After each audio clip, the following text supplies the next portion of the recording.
E aí, eu quero começar esse vídeo, talvez dizendo, talvez de forma pretensiosa, não sei, que fico um pouco triste e assustado com o fato de que o título desse vídeo talvez chame as pessoas, né? Tende a chamar mais as pessoas, né?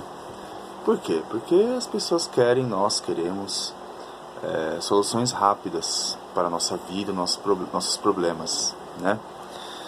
E a intenção desse vídeo é exatamente tocar nesse ponto e chamar a atenção para o tipo de profissionais que existe por aí nas redes sociais que costumam oferecer algumas ideias, geralmente vendendo algum serviço, né? Eu escolhi um aqui específico que eu já tinha visto antes e hoje reapareceu no meu Instagram, e eu não queria perder a oportunidade de falar a respeito disso.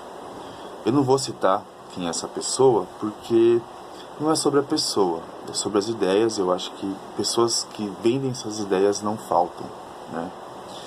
É o seguinte, o post, né, diz o seguinte: o segredo de como mudar a sua vida completamente nos próximos 3 meses, né? Percebemos aqui que há a ideia de que você pode mudar a sua vida completamente em um período muito curto, em 3 meses, né? Lembrando aqui que o cara que fez esse post, ele não tem formação em psicologia, em psicanálise, em psiquiatria, nada disso.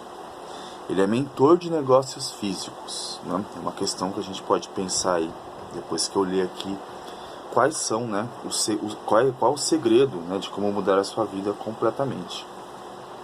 Um parênteses antes de começar: geralmente esses profissionais, eles vendem a ideia de que eles possuem um segredo, eles sabem de algo que as pessoas no geral não sabem, né? Então ele vai vender esse segredo. Daí quando a gente for ler aqui o que compõe esse segredo, a gente vai perceber que são ideias bem comuns, né, que talvez as pessoas até já saibam. Mas vamos lá. Ele começa com a ideia de que é preciso mudar hábitos, substituir hábitos, né? O primeiro é o seguinte: trocar Netflix por dormir 8 horas, né? Vejam bem, é como se não fosse possível dormir 8 horas e assistir Netflix também. O segundo hábito é substituir fast food por comida caseira, como se a maioria das pessoas pudessem comer todo dia um fast food, substituir pela comida caseira. Lembrando que grande parte da população ganha um salário mínimo, um pouco mais disso, e grande parte da população provavelmente come um fast food 1 vez, 2 vezes no mês. Enfim, trocar amigos tóxicos por mentores. Ou seja, você não pode ter amigo, você tem que ter mentor, você tem que ter alguém que vai te induzir, que vai te motivar, né? Sempre aquela pessoa que vai cumprir esse papel. E eu me questiono o que são amigos tóxicos, né? Fica muito vago isso. Trocar TV por exercício físico. De novo, como se fosse impossível você fazer exercício físico e não assistir TV. Você tem que substituir. Não tem muita lógica, né? Assim, essa aqui me pega muito. Eu já fiz vídeo sobre isso. Reclamar, trocar por agradecer, né? De novo, essa cultura que a gente tem hoje, esse imperativo da gratidão, né? Eu fico me perguntando se as pessoas têm reais motivos para agradecer, e agradecer a quem, né? Geralmente, claro, eu entendo que tem pessoas que agradecem a Deus, aos orixás, ao universo, mas tem gente que não tem crença, né? E outra, nem sempre a reclamação é reclamação por reclamação. Muitas vezes são queixas muito pertinentes, né, em relação à vida, né? Geralmente, muitas vezes, quando você tem um pensamento crítico e questiona algo, esse tipo de pessoa, esse tipo de ideia, vai entender a sua crítica como reclamação, né? Pois é. Daí tem aqui trocar pensar demais por ação. Olha só como o pensamento ele é colocado num nível maligno, inferior talvez, né? E a ação ela é sempre vista como algo mais para frente, né? Algo que vai enaltecer, que vai fazer você evoluir, né? Claro que quando a gente fala em pensar demais, especialmente pessoas que são muito ansiosas, muito angustiadas, isso pode ser um problema. Mas fica muito vago, né? Fica muito pobre, fica muito raso a ideia. Isso aqui eu acho interessante, confesso. Trocar a culpa por responsabilidade, né? Eu sempre trago nas análises que eu faço, nas terapias, nas pessoas que eu acompanho, a ideia de que culpa é diferente de responsabilidade. Se culpar é diferente de se responsabilizar, né? Só que, de novo, né, colocar isso como mera substituição de hábitos é muito raso, é muito pequeno perto do tamanho que pode ser o sofrimento das pessoas em relação a isso, né? Daí ele segue aqui com... depois de substituir hábitos, ele traz criar uma nova mentalidade. Vamos ver. Ego, mate isso. Achei isso aqui muito engraçado, porque na teoria psicanalítica, o ego, o eu, ele é desenvolvido a partir de relações, a partir de ideais, enfim, né? O ego diz respeito a nós, a eu, a quem eu sou, né? E é muito curioso que, eu não sei, eu entendo talvez o que ele queira dizer aqui, né? Coisa do egocentrismo, né? Do narcisismo, mas a forma como é colocada aqui, muito simplificada, empobrece a ideia, né? Amor, valorize o amor. Daí eu me pergunto, que amor? Né? Porque amor, ele é um conceito, não é um conceito universal e natural que está no universo e a gente usufrui dele. O amor, ele condiz com relações, né? Com formas de amar, e muitas vezes o amor, ele é violento, né? Geralmente o amor, ele é acompanhado de ódio. Muito bem. Sorriso, mantenha-o. Isso aqui é muito complicado, né? Porque sorrir, estar sorrindo não significa que você esteja bem e feliz. Existem sorrisos que são vazios, né? Como se o fato de sorrir fizesse de você uma pessoa feliz e bem consigo mesmo, né? Mesmo aquela ideia, né? Eu estou triste, não fique triste. Como se fosse assim, um passe de mágicas.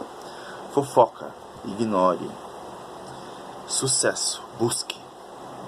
Ciúmes, distancie. Conhecimento, adquira. Mas que tipo de conhecimento, né? Que tipo de conhecimento? Conhecimento que vai te acrescentar, que vai fazer você se mover, que vai fazer você ter uma visão mais crítica das coisas, ou um conhecimento vazio, banal, né? Que desinforma ao invés de informar. Muito relativo, né? Confiança, tenha, como se fosse uma escolha, né? Eu escolho ter confiança, agora eu sou confiante. Daí vem uma coisa aqui que também é uma coisa bem problemática, uma ideia bem problemática, que é o seguinte: ele afirma que sua mentalidade é um ímã. Se você pensa em bênçãos, atrai bênçãos. Se você pensa em problema, atrai problema. Aquela coisa, né, da energia que o pessoal costuma dizer. Isso aqui é uma ideia que a gente pensar de forma mais crítica. Vou dizer que é um pouco infantil, né? As crianças, ela têm, em determinada fase bem primitiva lá da infância, elas têm essa ideia de que o pensamento delas é capaz de mudar o mundo, né? Quando o bebê chora e a mãe vem e dá o seio ou a mamadeira para ele mamar, o bebê acredita que o choro dele criou aquilo, né? Não tem um movimento da mãe, né? Se ele chora, vai ter o alimento na boca. Um pouco disso, né? E sempre cultive bons pensamentos e permaneça sempre positivo e otimista. Olha o imperativo aí, sempre positivo e otimista. Ele coloca aqui: você precisa de 5 hobbies. Um para fazer você ganhar dinheiro, um para mantê-la em forma, um para mantê-lo criativo, um para construir conhecimento e um para evoluir sua mentalidade. Isso aqui, vejam bem, né, ele traz vários elementos aqui para pensar formas de mudar a sua vida. Só que assim, o que ele vende é que é possível em 3 meses você mudar tudo isso aqui, né? Você se tornar uma pessoa que tem esses hobbies, você mudar seus pensamentos, estar sempre positivo, sempre sorrindo, comer comida caseira, dormir 8 horas. Só que assim, para a maioria das pessoas, isso aqui, talvez para todas as pessoas, isso aqui é impossível, né? A gente já tem muito imperativo hoje na nossa vida, né? De sucesso, de ser uma pessoa amável, de ser uma pessoa admirável, de ser uma pessoa invejável.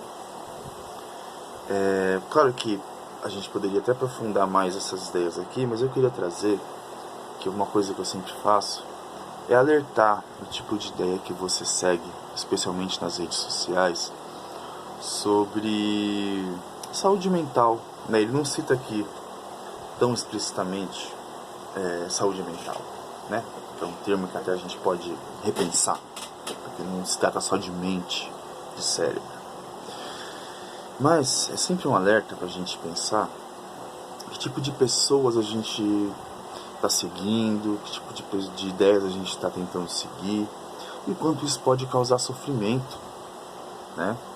Em processos de psicoterapia, de análise, muitas vezes as coisas demoram para mudar e muitas vezes não muda da forma como a gente quer, né? O que eu vejo aqui é um ideal de eu, um grande ideal de eu, de ser uma pessoa X, como se bastasse isso aqui para você se encaixar no mundo e numa lógica que te torna adoecedora, né? Não se pensa aqui, por exemplo, vou dar um simples aqui, dormir 8 horas por dia.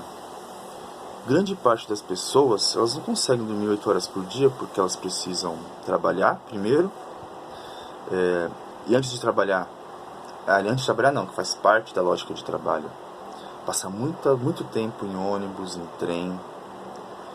Muitas pessoas moram longe dos seus locais de trabalho. Daí chega em casa, tem que cuidar de criança, tem que lavar roupa, tem que limpar a casa, tem que dar conta disso, daquilo. Daí chega um sujeito aqui e vai tentando criar um mapa, impondo uma ideia de como você deve ser para ser feliz. De novo essa ideia de felicidade, né? De adaptabilidade. E penso eu assim que isso aqui pode ser adoecedor. Imagina se você não consegue fazer isso aqui, né? Que essas ideias vão se repetindo. Parece que se trata só de uma questão individual. Não tem um coletivo, não tem um social, não tem um político, não tem a complexidade dos pensamentos. E não tem aqui a ideia muito antiga já, se a gente for pensar, não tão antiga, mas a gente pensar, o Freud, há mais de 100 anos, ele trouxe de que nós não somos tão donos de nós mesmos assim. Existem razões inconscientes. Então é isso. Esse aqui é um ponto de partida para a gente começar a pensar que tipo de ideia a gente está seguindo.